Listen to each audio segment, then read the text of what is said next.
तो बच्चों इस वीडियो में हम बिहार बोर्ड 2023 एग्जाम का मॉडल पेपर जो बिहार बोर्ड के द्वारा जारी किया गया है उसी का क्वेश्चन को हम सॉल्व करने जा रहे हैं।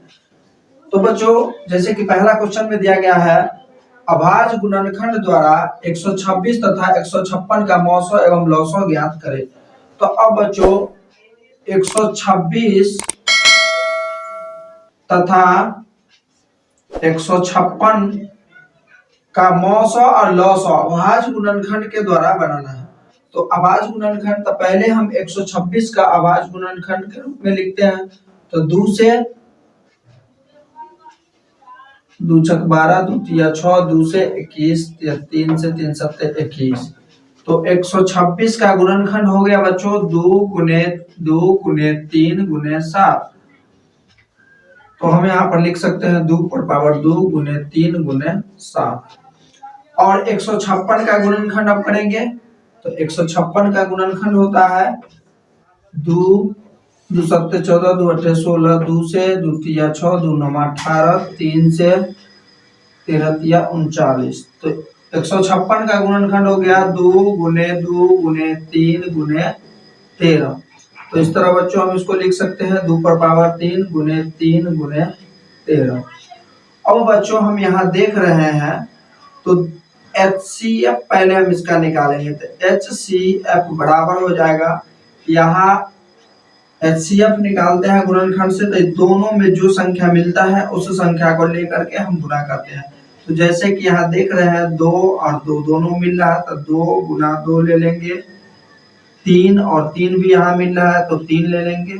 अब सबको गुना कर देंगे। तो गुना करेंगे तो 2 दूना 4, 4 तिया 12, यानी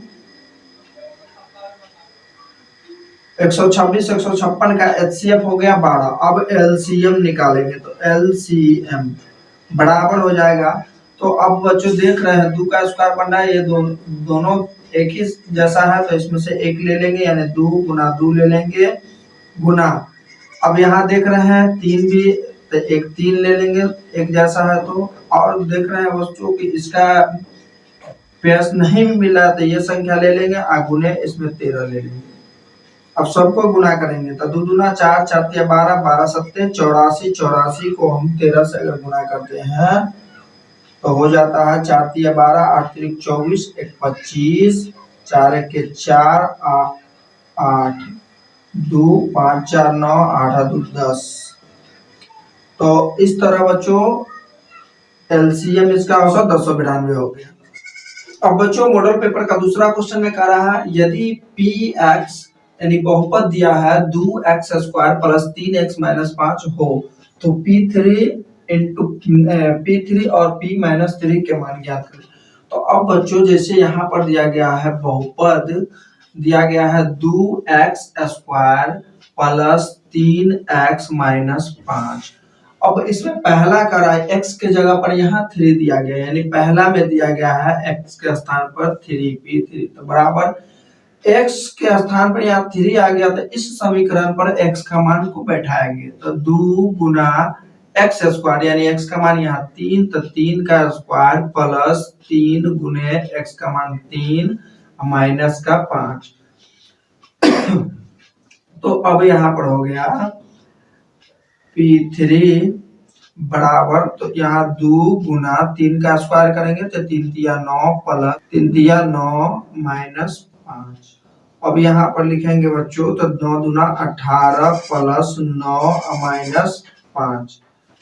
तो यहाँ पर हो गया 9 8 18 और 9 18 और 9 हो गया 27 माइनस में 5। तो 27 में से 5 गया तो यहाँ पर आ गया 22। तो इस तरह बच्चों P3 का मान हो गया 22। अब हम P-3 का मान निकालेंगे।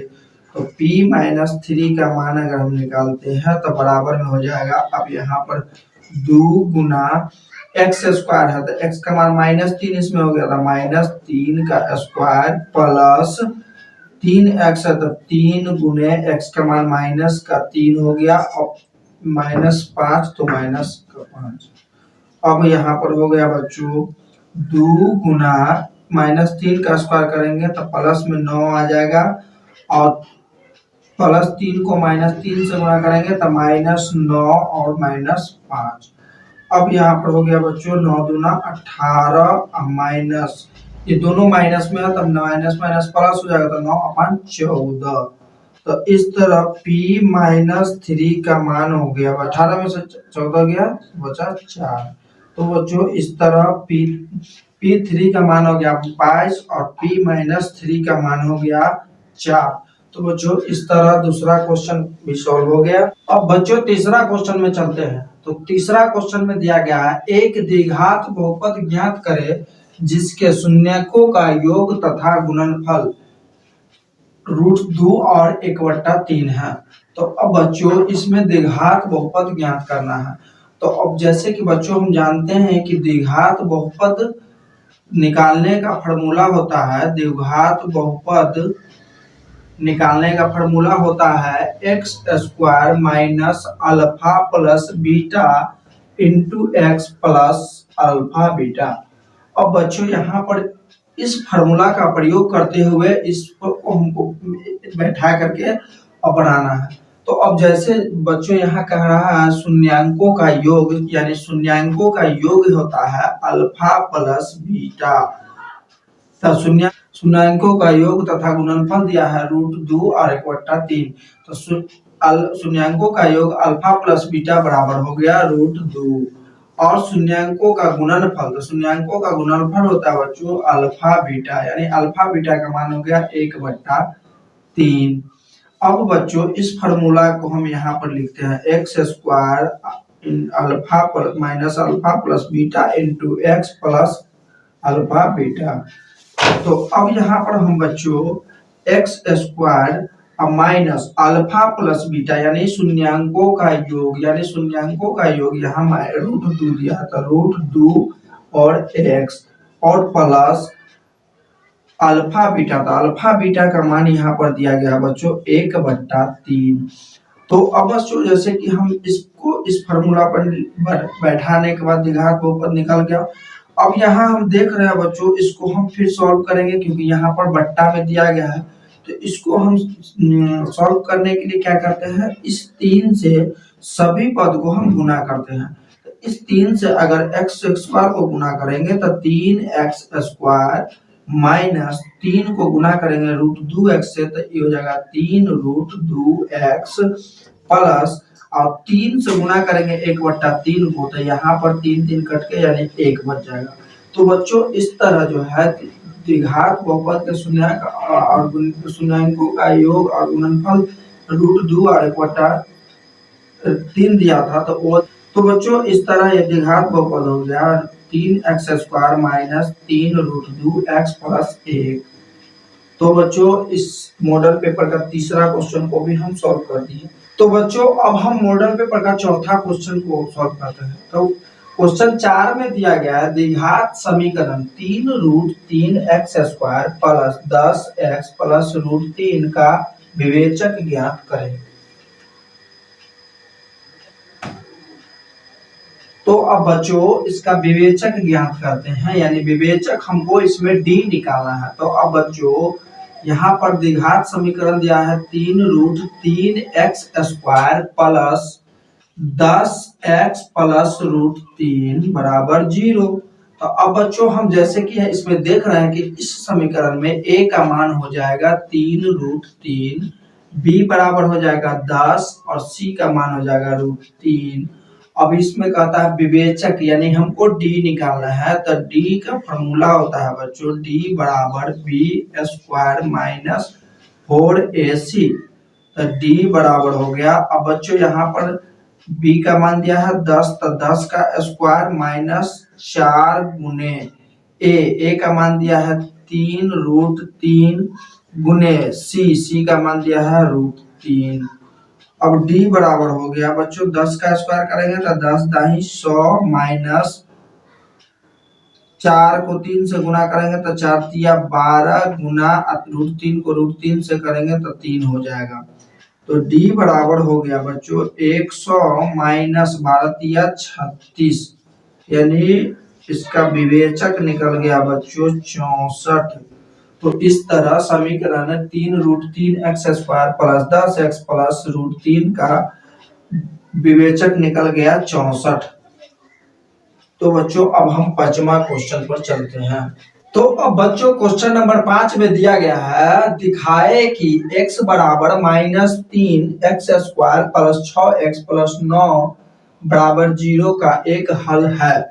तो अब बच्चों जैसे कि यहाँ पर x का मान दिया है -3 और यहाँ कह रहा है समीकरण x² प्लस 6x प्लस 9 बराबर 0, यानी x का मान -3 देते हैं तो इसका मान 0 आता है, अगर शून्य आता है, यदि शून्य आ जाता है तो इसका एक हल होगा। तो बच्चों अब जैसे कि यहाँ दिया गया x² तो x का मान यहाँ दिया गया है -3। तो बच्चों इस तरह जो है -3 x का मान दिया गया है, तो इस तरह हम यहाँ पर x² है तो -3 का स्क्वायर करेंगे प्लस, अब यहाँ दिया गया है 6x यानी 6 गुना में x का मान -3 दिया है तो -3 प्लस में 9।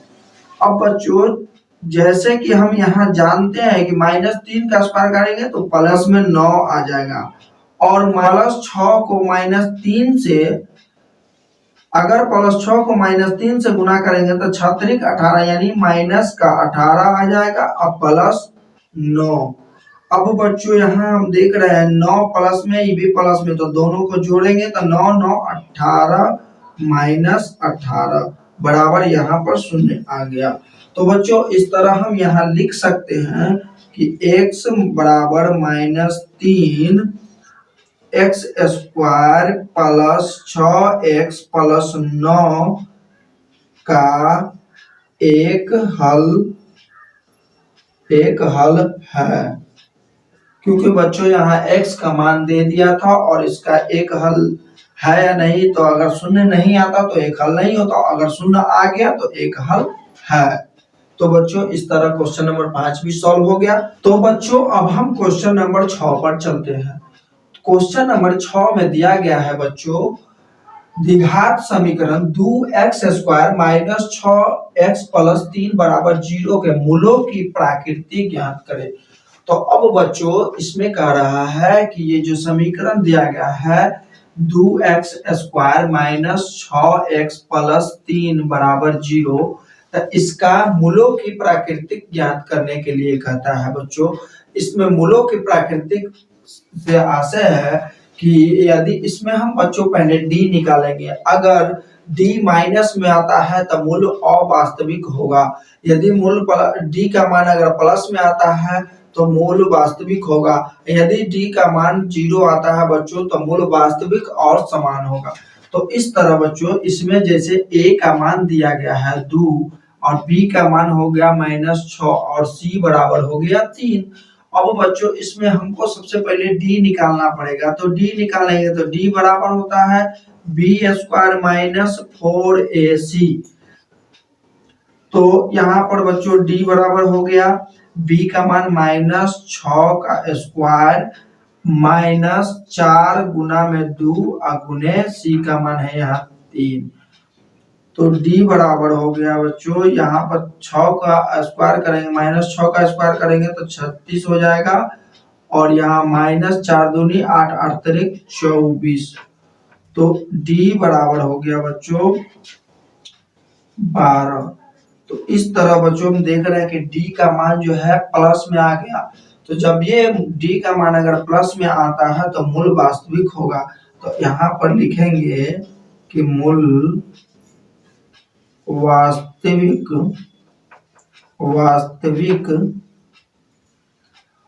और असमान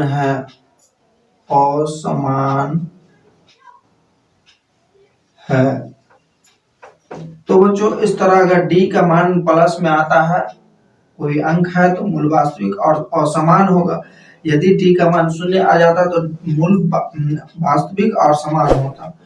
तो बच्चों इस तरह क्वेश्चन नंबर 6 को भी हम सॉल्व कर दिए हैं। तो बच्चों इस वीडियो में हम मॉडल पेपर 2023 का जो क्वेश्चन नंबर 1 से 6 तक का सभी क्वेश्चन को हम सॉल्व कर दिए बच्चों, और अगले क्वेश्चन हम आपको अगले वीडियो में सॉल्व करेंगे। अगर मेरा वीडियो आपको अच्छा लगा हो तो एक लाइक कर दीजिएगा, जो नए यूज कर रहे हो सब्सक्राइब करके बेल आइकन ऑल पे दबा दीजिएगा, ताकि आपको जितने भी मॉडल पेपर का सभी क्वेश्चन है बच्चों आप लोगों तक पहुंचता रहे। धन्यवाद।